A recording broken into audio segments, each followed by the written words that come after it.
Allez, bonjour à tous, j'espère que vous allez bien. On se retrouve comme chaque fin de semaine pour une analyse complète sur le marché des cryptos. Avec pour l'instant une semaine qui est plutôt neutre sur Bitcoin. On ira voir ça après, il y a eu quand même pas mal de volatilité. Mais finalement, pour l'instant, il est de retour dans les 67 400, donc exactement sur le prix de la semaine dernière. Du côté d'Ethereum, ça continue d'être compliqué, moins 5% sur la semaine et 2470 $ actuellement. Et sur la carte thermique, comme vous le voyez, contrairement aux semaines précédentes où généralement c'était plutôt bien aligné, puisqu'on avait la plupart des cryptos qui étaient soit vertes, soit rouges, et il y avait à peu près un consensus là-dessus, elles évoluaient toutes à peu près pareil. Là on sent quand même que sur la semaine, ça commence à se diviser un peu, puisqu'on a par exemple des grosses perfs comme Solana qui fait plus 14,5%, et dans le même temps, on a pas mal de cryptos qui sont bien dans le rouge, avec pour certaines des corrections entre moins 5 et moins 10%. Donc comme d'habitude, vous connaissez, on va regarder tout ça en détail, et on va voir les niveaux qui peuvent être intéressants pour bien terminer la semaine. Allez, avant de commencer cette vidéo les amis, si vous cherchez les meilleures plateformes pour investir et trader les cryptos, eh bien je vous invite à cliquer sur le lien Linktree qui se trouve dans la description de cette vidéo. Dans ce lien, vous allez retrouver tous les exchanges que j'utilise, et vous allez pouvoir vous y inscrire avec des réductions à vie sur vos frais de transaction, et vous allez aussi récupérer des milliers de dollars de bonus sur chacune des plateformes. Et ça c'est cadeau, donc n'hésitez pas à en profiter.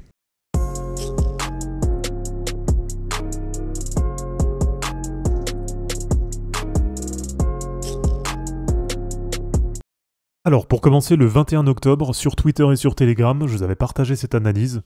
Et ce qui me paraissait le plus cohérent, c'était qu'on a un retour de Bitcoin à 65 800, donc ce qui permettrait d'avoir un pullback, c'est-à-dire un retour sur le haut du canal. Et alors pour vous montrer pourquoi est-ce que j'attendais un pullback, tout simplement parce que c'est nécessaire pour valider une cassure haussière. Donc voilà, sans vous refaire tout l'historique, vous le savez sur Bitcoin, ça évoluait depuis à peu près 6 mois dans un canal baissier, un canal descendant. Et de mon côté, j'attendais une cassure haussière du canal, puisque sur ce genre de figure, je vous rappelle qu'il y a 80% de chances que ça vienne à casser à la hausse. Et donc pour le moment, cette cassure haussière, elle a bien eu lieu. Mais pour valider, il faut qu'on ait un pullback. Donc là, ça veut dire en fait revenir tester la trendline haute du canal. Et ensuite, là, on a un test. Donc il y a deux possibilités. Soit c'est invalidé et on va réintégrer le canal. Et donc après, ça va réévoluer là-dedans, ça va reconstruire quelque chose de propre, avant d'aller dans ce cas-là, d'ici quelques temps, retenter une cassure haussière du canal. Ou alors, deuxième possibilité, et bien sûr c'est plus ce scénario-là que je privilégiais, puisque l'objectif de cassure, il est entre 80 000 et 85 000 $ sur Bitcoin. Et donc pour l'instant, le pullback est bien validé, puisqu'on a bien une mèche qui est venue un petit peu dans le canal. Donc entre 65 000 et 66 500, on voit qu'il y a un gros rachat, donc là il y a un gros support maintenant pour la suite. Et donc pour les niveaux à suivre en clôture hebdo, bien sûr le premier objectif c'est de ne pas réintégrer ce canal.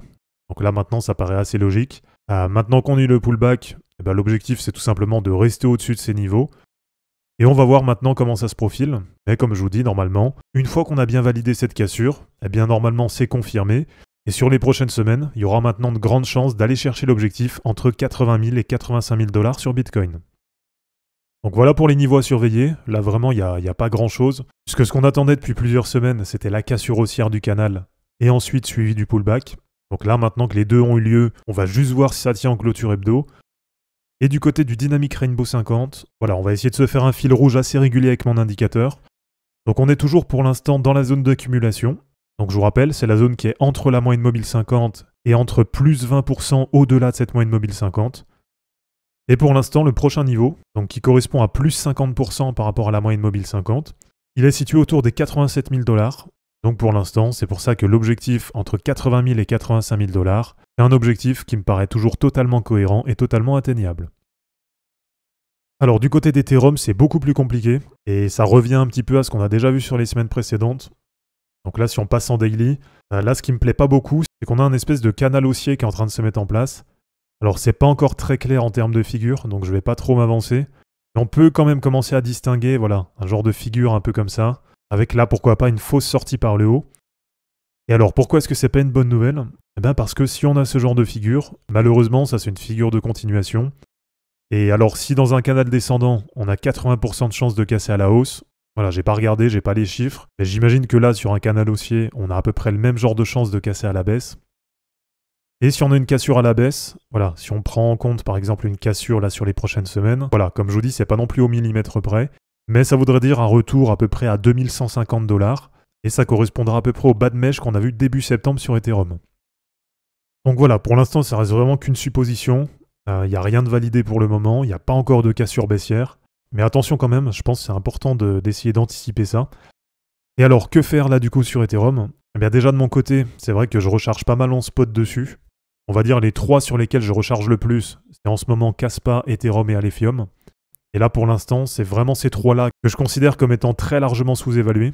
Donc bien sûr, j'essaye de les prioriser en termes de recharge.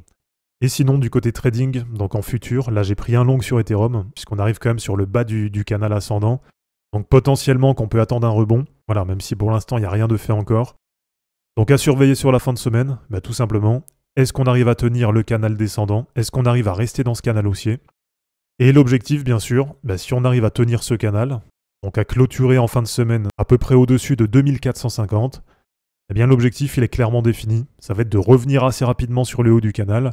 Ça peut être d'aller viser une zone entre 2750 et 2800 $ sur Ethereum. Allez, du côté des total market cap, donc déjà sur la totale 1, total market cap de l'ensemble des cryptos, là ça ressemble pas mal à ce qu'on a sur Bitcoin. Donc avec déjà la cassure haussière du canal descendant, et sur la semaine, on a un pullback qui est quasiment parfait. Donc là aussi, on va suivre ça en fin de semaine, et tant qu'il n'y a pas de réintégration du canal descendant, ça reste assez positif. Donc sur la totale 2, total market cap de l'ensemble des altcoins, comme ça dépend pas mal d'Ethereum, pour le moment il y a une réintégration du canal. Et sur la totale 3, là c'est vraiment la charte qui est la plus positive, avec, je vous le rappelle, une cassure haussière qui avait eu lieu fin septembre, donc à peu près 2-3 semaines avant la cassure haussière sur la totale 1 ou sur la totale 2, et un pullback qui avait eu lieu fin septembre, début octobre. Donc là sur la totale 3, ça fait déjà un moment que la cassure elle est validée, et je vous rappelle que l'objectif de cassure, il est autour des 740 milliards de dollars. Donc ça veut dire que par rapport à maintenant, en moyenne sur les altcoins, donc sur la totale 3, on a un objectif de cassure qui est situé à peu près à plus 20% par rapport à maintenant. Alors ce que je voulais vous montrer aussi, ce qui est quand même assez marquant là pour le moment, c'est qu'on a la BTC dominance qui continue d'exploser, et on est en train de se diriger vers un 60% de Bitcoin dominance. Et regardez au contraire, on a l'Ethereum dominance qui continue de s'écrouler, et qui est de retour à peu près à 13%, quand on voit qu'elle était à plus de 20% par exemple fin mai, début juin 2023. Là, on voit bien que sur Ethereum, ça commence à devenir compliqué. Et allez, pour terminer, si je vous montre Total 3 face à Bitcoin, donc les altcoins face à Bitcoin, on voit qu'il y a quand même pas mal de divergences haussières qui commencent à se mettre en place. Et donc, ça veut dire qu'on a de plus en plus de force acheteuse qui est en train d'arriver sur les altcoins. Donc, même si c'est vrai que c'est compliqué, que ça devient long, il y a forcément un moment où ça va se retourner. Et si on regarde, par exemple, la dernière fois qu'on avait une divergence haussière à peu près de ce type, c'était à peu près ici, donc à la fin de l'été 2019. Et c'est notamment derrière ce qui avait permis sur 2021 d'avoir cette fameuse période de All-Season. Donc voilà, c'est pour ça que de mon côté, comme je vous l'ai dit, je recharge principalement là actuellement sur 3-4 cryptos, dans l'objectif tout simplement d'anticiper ce retournement de tendance sur la paire Total 3 face à Bitcoin. Donc voilà les amis, c'est terminé pour cette vidéo d'analyse technique sur les cryptos, j'espère en tout cas que ça vous aura plu. N'hésitez pas à l'aimer, à la commenter et à vous abonner pour en suivre d'autres. Je vous rappelle que dans la description de cette vidéo, vous allez retrouver tous les liens utiles et les liens pour me soutenir. On se dit à bientôt pour une prochaine vidéo, et d'ici là, ne capitulez pas, car les fortunes se créeront en portant vos burnes. Ciao.